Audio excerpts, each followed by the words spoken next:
I'm going to give you an example. Zillow says this home is worth $573,000. And when you zoom into this property, you can see it's got a paved front road. All the houses around here, there's some high density, some apartments, some townhouses.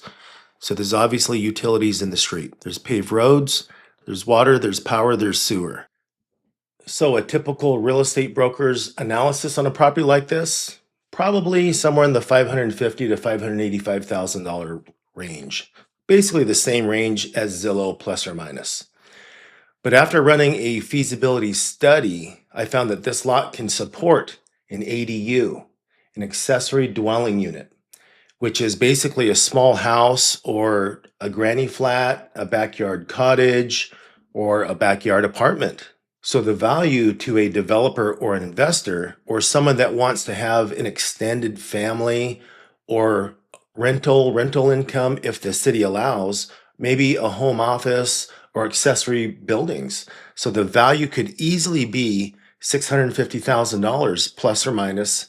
That's basically $100,000 in hidden value. And Zillow completely missed that. And why? Well, you see, Zillow is an averaging tool.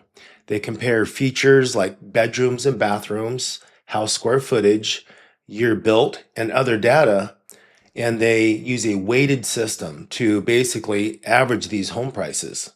So they look at what your home currently is, not what it could be. They don't assign value to what a property can potentially do. And that's the rub. That's exactly where the money is left on the table by the homeowners. So if you've ever wondered if your property is worth more than Zillow Zestimate says, keep watching. I'm not telling you Zillow undervalues land. I'll prove it to you right now. So take a look at this property right here. Zillow says it's worth $448,000, but what it's not taking into consideration is the zoning. You see, the zoning allows a 6,000 square foot lot. This is what we call R6000 zoning. This lot is just under a half an acre. It's 0.49 acres, which if you do the math, it's a 21,344 square foot lot.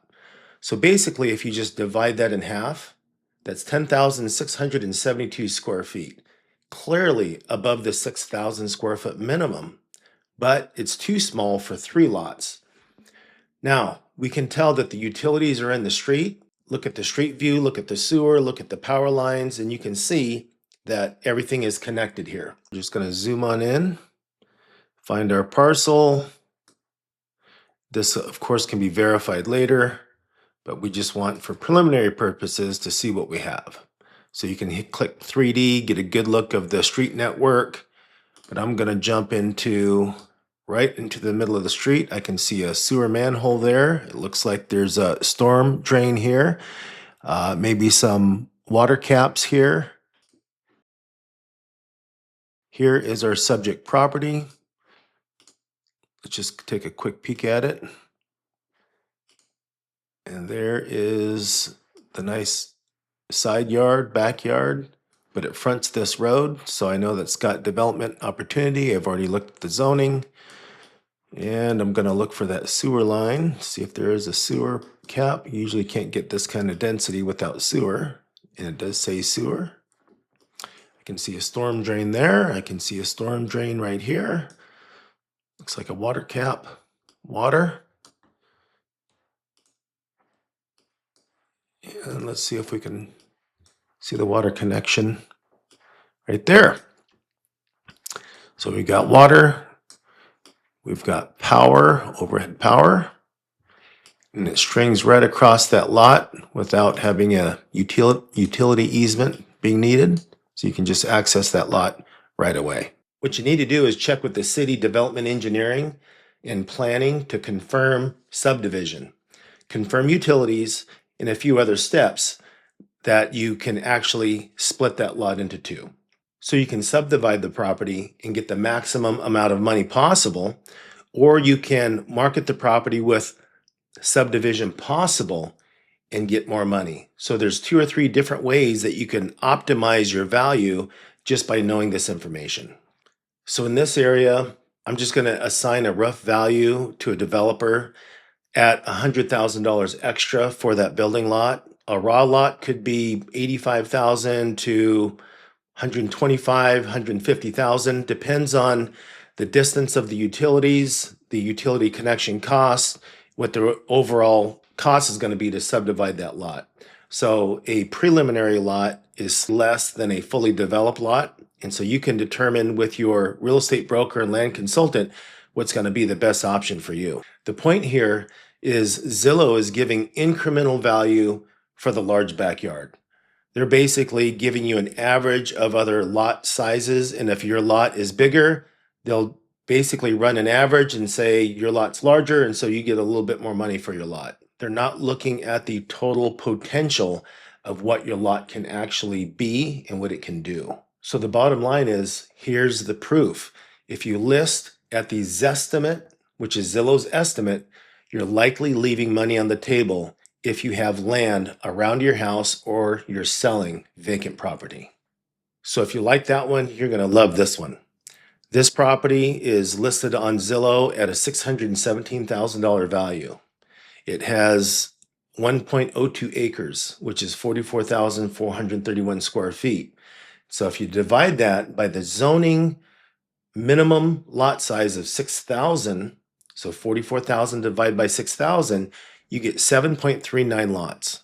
You notice there's a house up front and a garage behind.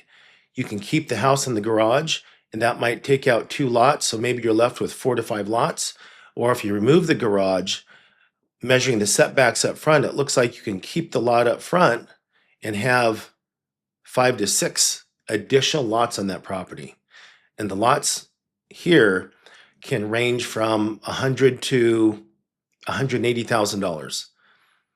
Now, in this situation, the property has been already improved. There's a paved road out front. There are sidewalks. So a lot of the development costs have already been done, and the utilities are right there in the street. So easy to connect, lower cost, which brings the land value up. Basically, this property owner is sitting on a gold mine. It's worth way more than this estimate. I estimate as a developer, I would pay right around $1 million for that property. And you know what? Someone might pay more. But the average home buyer would likely not see that kind of value, an extra $400,000 just for a nice big backyard. They're not going to do it. I would personally develop the land and build 5 or 6 homes and keep the home up front as a paid off rental, or you could sell it and sell the whole thing. But the point is to run a feasibility study, understand what you have, what you can do with it, look at your options, and then make a decision. So with this property, you could just identify what its potential is and then market the property with the known development potential. And then it's up to the buyer to go to the city or county to verify that information. But by you doing the research, you knowing what the property can do, that increases the value of this property.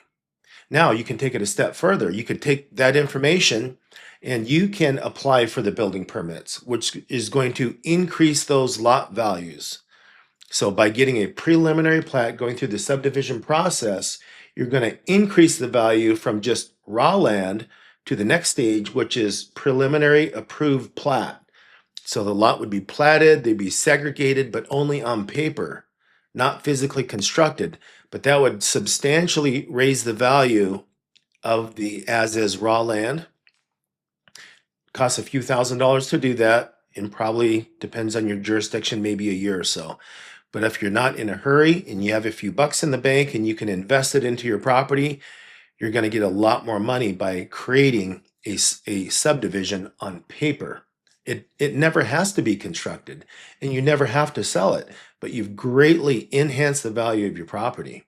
Now, if you want to take it another step further, so this is tier 1, 2, tier 3, from raw to preliminary to constructed lots. You take that approved preliminary plat. If the market's good, you have an extra cash, or you do a cash out refinance, then you construct the plat. So you have turnkey buildable lots with utilities up and ready to connect for the next buyer builder. If you do that, this property is like gold. In my market, there's not enough lots. There's a massive shortage of finished building lots. So get with your real estate broker, civil engineer, land consultant, figure out what the numbers look like. Raw land, preliminary plat, and fully constructed lots. Get all of your options and then make a decision. Whatever you do, if you have extra land around your house or you have vacant land, don't just list it for what the broker says. Don't just list it for what Zillow says. Question everything. Do a feasibility study to really understand what you have, what the property can do, and what can be built. Because if you don't do that, you're just leaving money on the table. Remember, a real estate broker's price opinion, which is a BPO, sometimes called a CMA, competitive market analysis, is only a valuation of similar properties that are actively on the market, are currently pending for sale, or have sold within the last 6 months. They don't show you what the potential is for the property. So again, if you have a house and it's on a very small lot, what we call a postage stamp lot, or you're in a really high density development, and all the homes are really tightly compressed, this might not apply to you because there's not enough land, and you are basically selling the small lot plus a house, and everything has been optimized on the lot. But if you have a house with a quarter acre, a half acre, 5 acres, 10 acres, you definitely need to do a feasibility study in addition to the BPO or broker's CMA. So I don't want to throw rocks at Zillow. They do a good job at what they do. It's just kind of vague and blurry on exactly who that information is for. So they're not bad, they're just blind to the options. And Zillow is averaging values. Now keep in mind, there's also different land uses. So you want to check your zoning code to see if any of these uses apply to your property. As an example, if your land is zoned correctly, you might have a use of civil, commercial, maybe a coffee stand, maybe a church. There's many different types of uses with real estate. So make sure you check your uses and always consult with a professional, a civil engineer, a land consultant to help you go through the process. So I'm licensed and proactive as a real estate broker in Washington State, not licensed nationwide. So you need to consult with a professional broker, land consultant, civil engineer to give you the real estate advice, or talk to an attorney before you jump into a project.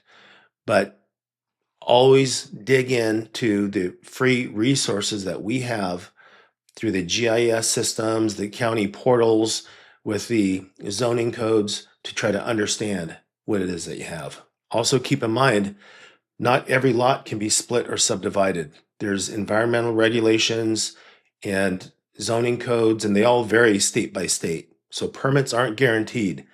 But here's what most people don't know, and this is a big one. Even if you can't subdivide that 10 acres or that 50 acres or that 1 acre, there's often other ways to unlock value. This is big. You can potentially add an ADU to your property, an accessory dwelling unit. Maybe you can build a detached shop that increases your property appeal. Maybe you can grant access to your neighbor's landlocked property, or let them put their septic drain field on yours, or providing utility access. Even with properties that have 100% wetlands, you can still do, in many areas, a TDR, transfer of development rights.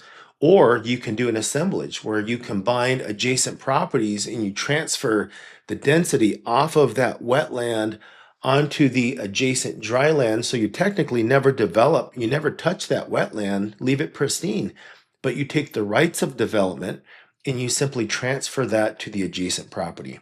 Again, check your state, check your county, rules and regs. Every state's different, but I've worked in different states, and this is a common practice today, transfer of development rights. So if you have wetlands, you should definitely look into that. I've actually made a video just on GIS to help people with slopes, with access and wetlands. If you'd like to see more about that, you can just click right here, watch the video. Also, one more thing, I put together a free guide called Feasibility First. It helps you to avoid mistakes that I see people making over and over again, buying and selling land, buying and selling homes with land, and exactly how to avoid them by using the tools that I'm sharing in my videos and in the free workbook. The link is in the description. I hope you grab it. So bottom line, don't trust Zillow Zestimate on land. They undervalue it. Clearly. Trust the data. I'm Don Lesky, and I'll see you in the next video.